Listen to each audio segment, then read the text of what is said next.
Adishma my makwa Adom TV kase bre na edu so don hwe kase ene de ebro ba bibia da wona ensem no de makotene bi ene se ene the Chief Justice waba betwem se ntia Roxanne Nelson de fia makpo ne nsem a wode bedan court efa asoafo a yapa wo mo no hono obo asem ne tugu ye de montwemu ebebro kase yi mu yefura na afa ye de ani atwem ne akwa akohwe kopek for the din some atudwa se fanwo enhyehyɛ bi aban de abeto monte no e de how bebre Ghana addition to be yanka aban hwe na afi won sensisi ne bio ansana yakɔ akɔhwe Dr. Alhaji Mahmoud Bawumia wose se Awurade na Adom no be mampanyi no behwe hu se ankrankra ana se Ghana addition wo ye enuro no wo beboa na wodwumadie no ebetimi akonkan sem bi eka we hu de kan de hwe ne tie ne nyina ya bɔ no bede e de asoa me e de amje so ye obidum bie edukumi mam wakwaba ye ba ibenya daje nya boy ransem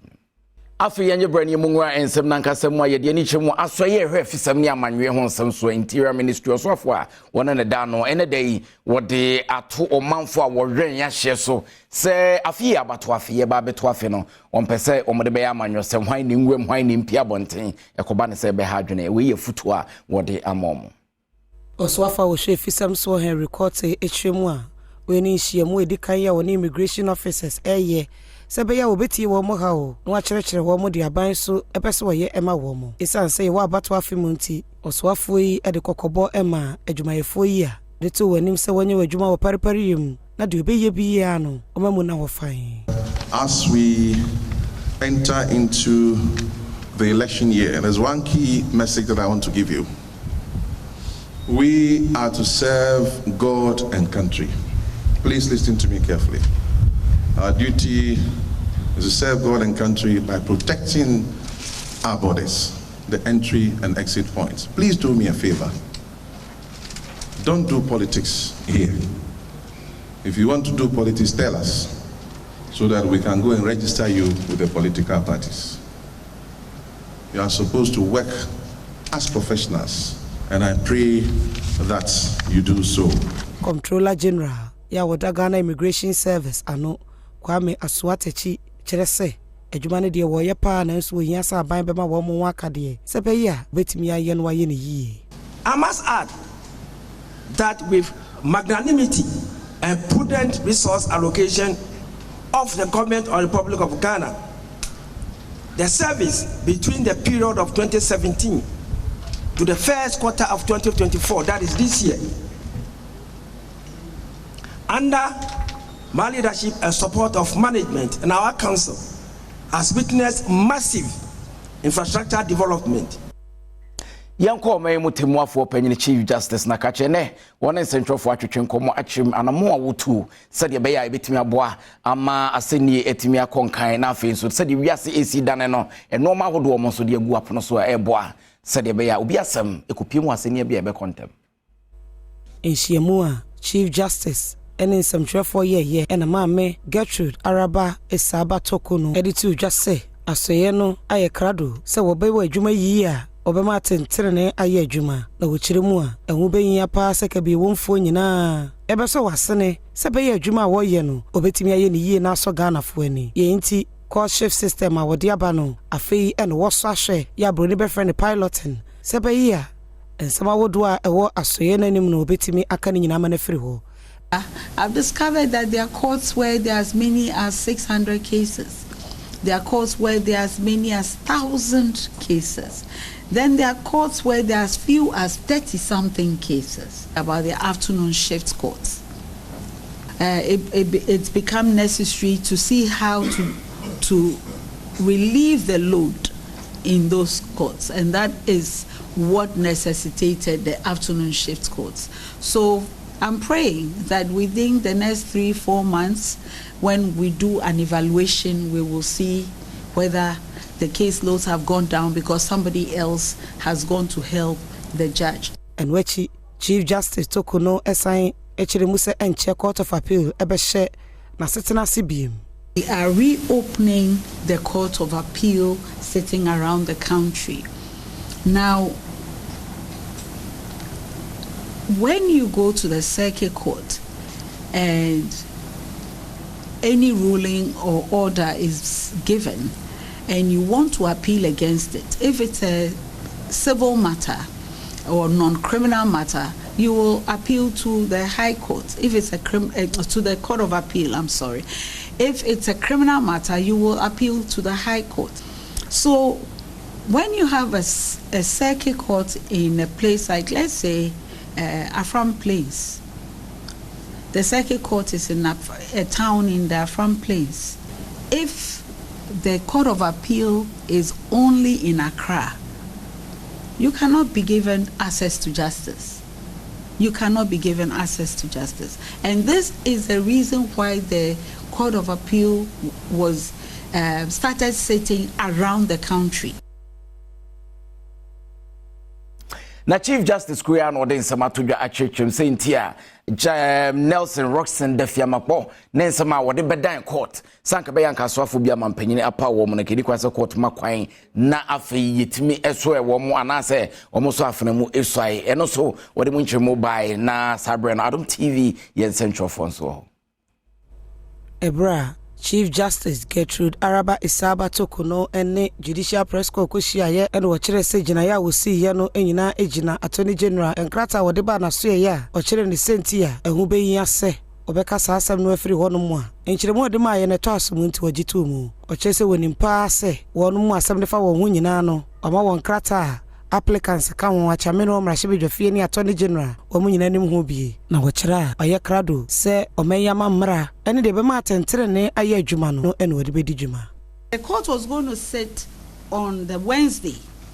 and so hearing notices were issued so that the applicant who filed the case himself and who should be interested in his case himself will come to court, and all the different the two other respondents will also come to court. So the bailiff went and served all of them with hearing notices. And when the court sat on that Wednesday, it formed part of our list. Because hearing notices had been served on everybody, and the respondents had filed their affidavits in opposition. At least the Attorney General had. So when the case was called, the affidavits of service were on the docket. We knew that the applicant had been served, Speaker had been served, Attorney General had been served, Speaker's lawyer was in court, Attorney General was in court, Attorney General had filed his affidavit in opposition, so nothing should stop the hearing. Yeko ensemfufuru ma na Copec for Eddie Ababeton Montese NPA National Petroleum Authority omode anamontu bi eba efafa nwo ho hyehye ho na sa anamontu ni anhwe ye be kakra na benye nsunsuanso ewo omanga na adehye so esansanya de ebeboa eneyi wose aban emfa na nontu. Executive Secretary Emma Chamber of Petroleum Consumers Dankanamwa ede atudwa se wono kra de ene nwanwa pa na onim de ntia National Petroleum Authority esisa wona adwene efa eye price stabilization recovery levy eye to a womo ede to fa ngo product no womo atwesan ye na womo asan ede ababiem no wo kire mu se sa eto ya womo asan ede aba no ade a ebe ha adwene pa sikai enkane no nanka wo se ye beka ne se stabilization fund na sika Ghana for etua no ke de egumo petrol bo ne man so musu bebre wa mansan ebo dwabo no nkita hodie na nanka aban enya se sika no de aso omo import petrol ebre yen no asene stabilization fund no ye nkreti enye adwuma the sika yi ye enne se ye de top ye de tua premix ka ye premix petrol afrafo ana se fishermen ye de djuma no nti enne no aye premix sika na ye gigye ye drop ye ba zero no na ye ya adwene mu de bia fund no wo kakra wo ho a on betimi de asoso omo masene but the authority no assign the chi so omo nye no mean se sika ne bi ni ho nti oso omo de ko tua premix sika ye beko MP ho akobisa mpanyimfo de ebe mo ma yes U10 yeah sebe san ko fa ho kire biu san de abrega na fo no ye be di kire na otwi Adom TV kase ne eguso ayede ema on ye bedan ho akwaje aboafo nkrato abaye ba de aka ne doso ye de bebro Yamma kwa baby emra Adom TV kase so wiase amansa nyina da age atum kase fidie ba ko pe Adom TV kokomlimle fan of street ha ne studios wa kase ne ye be ede ama wo ne ye konsefufu ma oso afa wo ne hwe akwantempom nsem so e wo mayimu ede ato teche ashenkafo enim enkanka wo mo fa ekwan no so se bibia ni a omonka omakoma ento om yem no monhwehunu no sa kwanko be de jojo ebetimi akoso Adom TV ye de nchemu bro so afa wo sha kwan ne akwantempo so Francis Ansubuachi echiremu a na ni agye ekwan a Newmont Ghana eye ewo Afrisi pakrom de kosi techere ewo Tanot bensene no ho na proba wo kɔ na ha fomantem ene wo kohu sa kwan yi a o kire se ekwan brofo kansini du echiri pomienu no na hu behia se be ya Newmont Ghana adwuma wo ye no obi yanko ha wo mo adwene wo de san kyeremu etudwa sunyane Kumasi road no they started from Afrisi pa ekosi techere na eko here say bypass because how you a mining area. They are creating bypass, so that it will not interrupt in the mining activities. So overpass, Newmont 4 years more in this mining trucks, no workers, when they are going about their normal duties, they will use the overpass so that it will not disrupt the main traffic. And wachi penimpa wada Ghana Highways Authority and no Collins don't call. Echire mu se ogidi ye pa se enche adwuma no obewie amomanfo so wan ha wo mo. We fund them from Newmont Ghana Limited. Newmont found some gold under the original N6, that is Accra to Gonokro to Kumasi Sunyani. And this section between Frisipa and Techre then has to be diverted to a new alignment. So the government agreed that this project should be constructed. That, as you see, is done by one of our local indigenous contractors, Mrs. Alexibo, and he has done considerable amount of job. We are about 76% complete. What is left is the asphalt concrete to capital. Yeko Brekum na kopimo Brekuma emabunu ko bi omo youth for accountability in Brekum. Ene omude nsema tudwa omose empuntudwuma abo omote se de adwonso abo akoko ewo mpotemo nto omose empanifo so wontu ho anamon na wonhwe hu no se empuntudwuma beheta ama ehonso enije abaho. Youth for accountability womo Brekum ede abetudwa se cha omanhene a wato ananam ewon sedo a womo enyi fufuro ewon patemu no eyade ha adwene pa onipa ba ko di wonenim ekasa ye ewon sentrofo enhyiemu ase no odi tudwa se enam se womo enya omanhene eyade ama impuntuo ekechire ewon patemu no chairperson ema group no enso edi tudwa se ne yeka nyina ne se sabi wo ba Brekum a nkuranketwa ne ba hyase benum nubone be bokro no ye betin de yesa siebo a kire mu baabi Brekum main station uduru wa anadwo anya senketwa yenka gukro nanim ase sanema we nyina ya de a eda Brekum youth for accountability yakoma so yetu wanamo iti ne yesire nyina ne se nana kosi ame ahene the third ode natural nkonwa se betim bo bidini se nana we no oba abefa Brekum akonwa Brekum youth for accountability. Ya ready. Sie kokomuti power ene edru so ayede ma no eno ya manyosem eka kokomuti power na onim se eba manyosem abato ho nsensema ha ena obete edi efre ha ena obehu de ekoso na ye boy de rema mampanyina be de chewo ne tu franka edema MPP amanyuko no Dr. Alhaji Mahmoud Bawumia ena ode ato ankwankwa wo ye nuro ewo manyimu enim se rade na dom na Ghana de hyeto abama no obi swai se mampanyina obehwe hu no se safo no beta wo machi esanse no so ehu hia pa. Dr. Alhaji Mahmoud Bawumia de nsami atudwa wabra okohia one more frafra nuro ewa Ghana ha enkabomkuo kire Pharmaceutical Society of Ghana ne wontwetwe nkomo yin wadwen kire se ne beya obetumi de awura ne manifesto a oguso ehyehyɛ no mu se ne beya wonso wanu beduru bunum na wanya chefa ewa na mamuom enomo eno de tudwa se eba apomodwen dwumadie wo mamu a ewum se oye obi a wabene osikasem mu de nenso edana koma so yie pa enti se oba befa oman yakonya no a wontoto na sekura wekire mu a opeso oman krabehwe eba enufra dwumadie mu abibimam ha enu nti so betumi ayene sanso de a na esese wode mwa ya obetumi de aso wono wo frafra nuro ewo man mu asene no eba na etumi aboa mu etumi agina brane na wondwumadi akoso prom.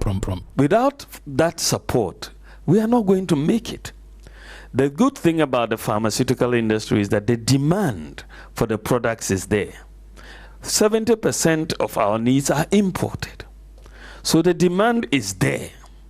So funding this is not something that you're going to fund and then you are losing money, because there is a demand for the product. And so we are going to really, I'm very supportive, whether it's through EXIM or another vehicle.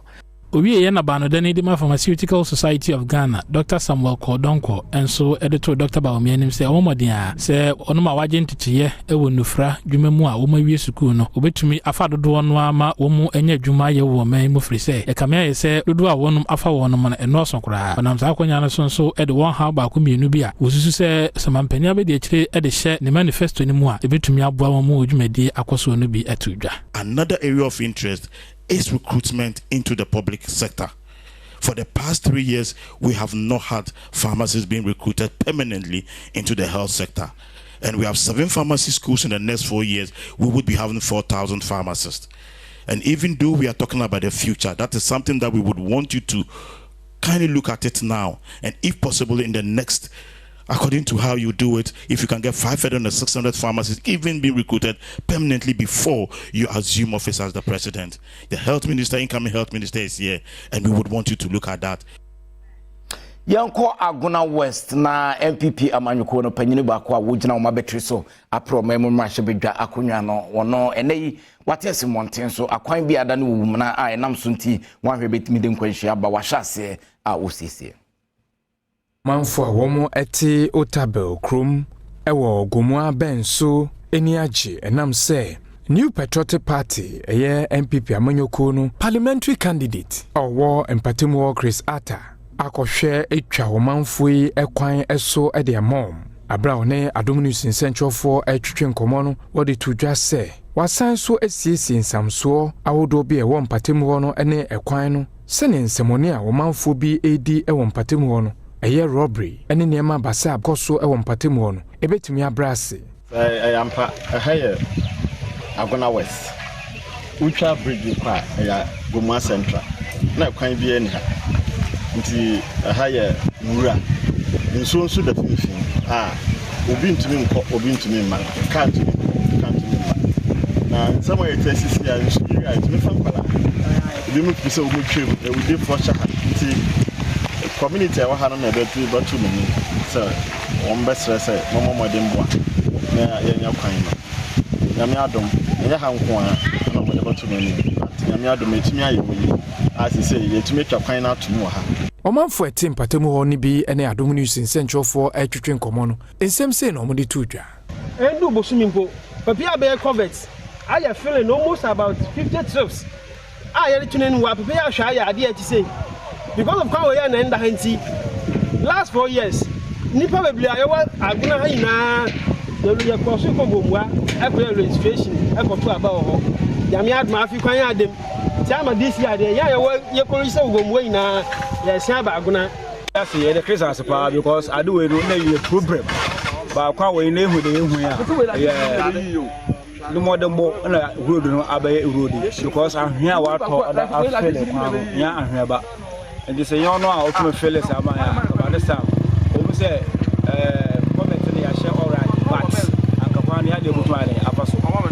free one after ye ni chiremu ewo esefo from Jumakobi from Complete Farmer Trade Center omo ako bie dwumade bi ano a eno ewo takaji na okopiemu ho a eye kwan omofa so na akuafo ompotemo no won sabetimi aka eno ma hodo abo hia ebeboa wokua yo dwumade mu o ama mabru no se womo enwe se womo de womo ebe hye akua dwuma mu na womo etimi akọ nenim ewo abrabom Sansemi eba beto dwa abra Complete Farmer eye NGO a odi akotene ewo agriculture technology ene marketplace solutions ibi emu ebi trade center a ebe Njuapon ewo Volta region Chief Executive Officer Emma Jumakuo no Desmond Coney ene Adom News Central ni odisheba Owusu Job twetwe nkomo wodi tudwa se eyade ene kwan so pa se womo ebie sa center na etimi boa ema agric ene Ghana sika sem ekonenim ewo man mu ha the center we are baby for package drop on ni Adom me be we the farmers ni be ejuma wa the person ye bo omone omo ejuma ye complete farmer ye to me ye export buyers the opportunities on down to meet with the local farmers. Is say you be training centers. So training centers you be training for send on to me meet quality specification for exports. What did you just say? Center ya one more SCA. Womo eboka $250,000. Enu ntino mebunu and we say womo bema ho abanfaso e de amom. In this facility I invested over $250,000. They are importing machines farmers need to the processing and packaging for exports. Indeed, the American is a family. Juma Ghana, but me say me a very young still, and I mean who if I saw farming Edema, not just to the individual but to the country. The American is most of the youth let's go back to farming. Yeah, taking farming very seriously. And then I bet transforming Ghana, Ituwe ye futua ako edi amagana de she nyina wesune sankwaje aboafo nkrato mra ye dai ho ye ba kase ne betoaso apomdi mu nsemo ye de ni chiremu ewo axim na akopie mu axim abayan resabe ho omu chiremu omu se omu hia ba bia omu bitimi atre omu dwumadie nim essence omu dwumadie no ase ya kwete se apoa kakra eni mfidi ahodo bi ni nyina omu de tewadum kase ni memre kopie mu ho na ye no omtwetwen komo Azim Abaya Resabia Enkoane Referral Hospital woman sitting mu a enipa be se empem adunum ene kokokje yareshe hospital administrator Norbert Atite echiremu a adeba akwa wohia pa ene se obetra yaresabia ni mama wo mu mfidi a ebeboa ama yareshe akoso olisanse mo etujo wabra Azim Youth Alliance ene Azim fobi ewo UK ede apomdi hu mfidi koma wo mu say there were space constraints. Yeah, was no I am here space for more beds to expand. And office spaces in the hall. But the same thing with storage spaces, the stores, I am into here space. It's not the Lancashire here general expansion. Yeah. But immediately here more Firefly for our nickel. Firefly machine we have Firefly. So Hano na main referral area for the Nzima area. Now sana Equi Hospital. And so abandoned kakra. Into more pretend does wa nti bebre na eba na ya refer to Kankwan. And we check customer for the Azim Youth Alliance. Kwame Amache enso ni Adom kase atwetwe nkomo a ode sansemi etuja. Na se ne yete de wo hia bibi kakra nti ya bai. Ya be any bezin nkomo ya call round. Ya nkase ye ho ye de koto Azim penfu ni na Azim Union. Moving UK, moving on. A corner of the okay. The Meta or Babana or Babua, now what the Jano or Dapa, hospital Michum, or Juma or there, which more my uncle for Baha or Marton, was there, or Muton, now Unya, I saw with me. Ajadi mu se mu taxi drivers nene o makaso mu transans wan kasa o tin wan panyini se ye yuwe bone ni nyina da ene so se fa ngo bo na sentem ase kosoro do na yanhwe ye ebe kakra na ebe ka omadwuma amomadwuma no so ebe to ape Adom TV kase ene o motwetwen komo ene se okopie ewo filling stations ahodo a ababe todwa se womo atofa ngomu filling stations ahodo a Adom News in Central for bo apro ekoye bi ewo Adabraka Asalam down ebe todwa se kane no se wotofa ngo a eye super ekoma 13.60 liter baako nanso se ebo no akodu 13.76 se wo hwe diesel 14.60 eye liter baako nanso sese no akwako du 14.74 eye liter baako we enam so ama driver fo a womo etwi taxi ahyen bi ewo UTC ewo nkran ede ato Adom News nsentwofo anim se sene abribia no aban no eto fa ngomu no eyade ha adwene pa ama womo ekọ adwuma sese womo entimi enye sales ema womo car owners enu ntine adwuma no aban no egunu Diadru so ago kansie mu nsam ne du ago kansie mu nsam dia na me amenu aba Mavis Mrs. Avonyo file di papa bi Visdel ba ko pe Visdel show on na ye ne dia o YouTube ya no ahwe bi akomu de share menu aba na no de bro Mama akwa ba de ba ago kansie so Mavis Avonyo file lady a trouble lady Visdel papa bi na me de nsam ne bro asra Enkoma Miss Gold's Boutique wono NCC me kama matare shemuni bibia o patare papa to akọ Miss Gold's Boutique ho e Santa Maria Blue Kiosk na wonCC o kama me konsem no mudi ahye ne so say ene annual general meeting e ba so de ma Accra Hearts of Folk never say die until the bones are rotten boboku no na empenyifo kopie mu no na members a eye togbe afede de board chairman e de betu dwa say new board members ya na wode ora odotei ne eye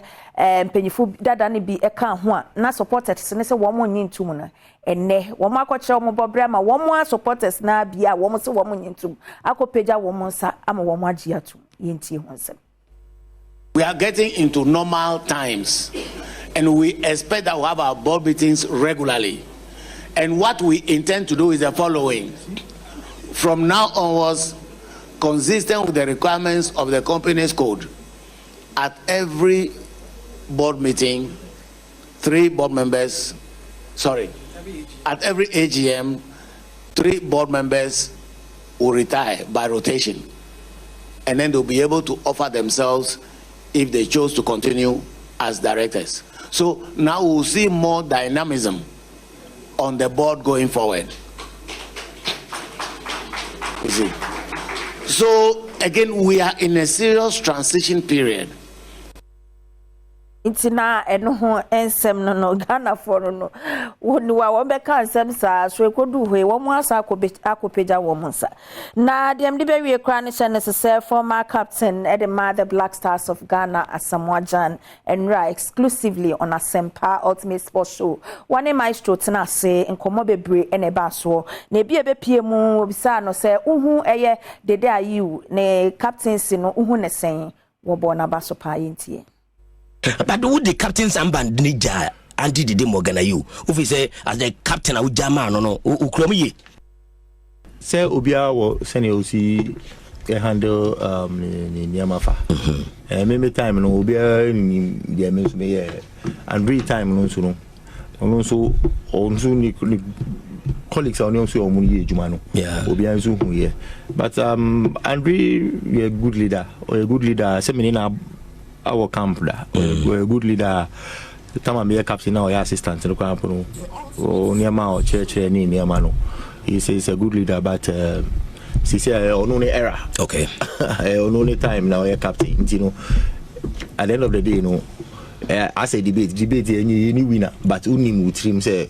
opinion. So to be our opinion. We be ne nsem foforo bebre na Asamoah Gyan edibetu dwa o Asempa FM so ye de ho nsem nyina ebebre mu da foforo na Mr. Wadan fa sanka afidie no minu abema kwaku edu kumi ya girls no frɛ no bra kwaku wode de aka ne to aso de amahia me atimi frɛ me Mavis Avonyo na fa lady na trouble lady ana Visdel papa bi Yamfa ye ne nkyeremu ewo empire so na nkoso hene oho wode ato dwa wose empempi no se koba se bi obi duru ne mpanyimfie so a obehani ato na jejemu wode no megugu apono so sede be ya obetimi asi aresabia wona wadu wo mpanyimfie so nko a ene de wo mbekọ ne akwakohwe mo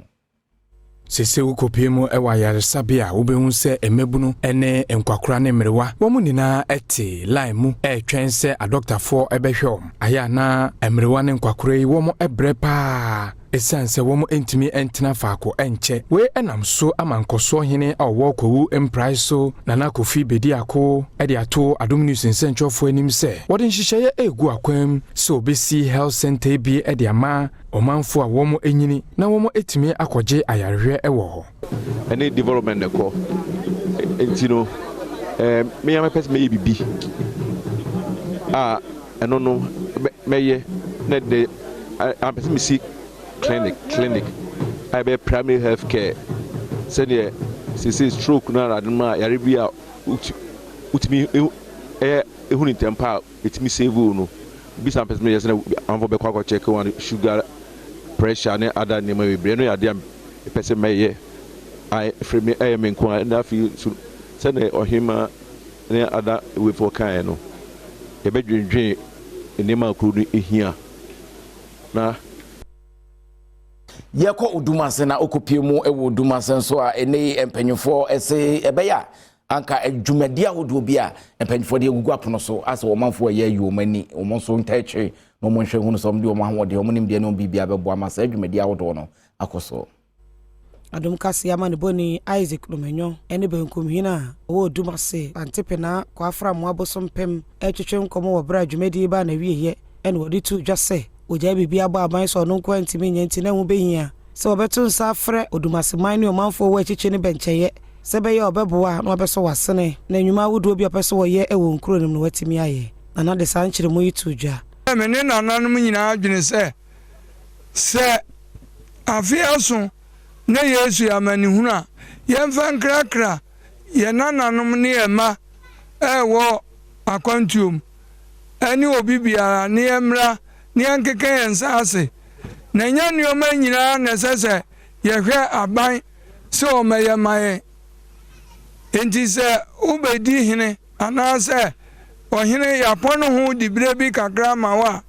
wonso hwe se o manfo obedi ye ni e de aboa o man odumase de ye pesika ne de aye ene ye de ye nsuo no ekro no ebia ye kase say enipa ba ahansia ena wo fa anu si ye pena chas ana ninti assembly member wo duma se abato bro no so echire mu se ensuo ya de wunya pa senti ufato wo so se oni kuroma fo bekeka won sase no mo akasa atunsuo tank no a ehwe kuru dada no mu no apai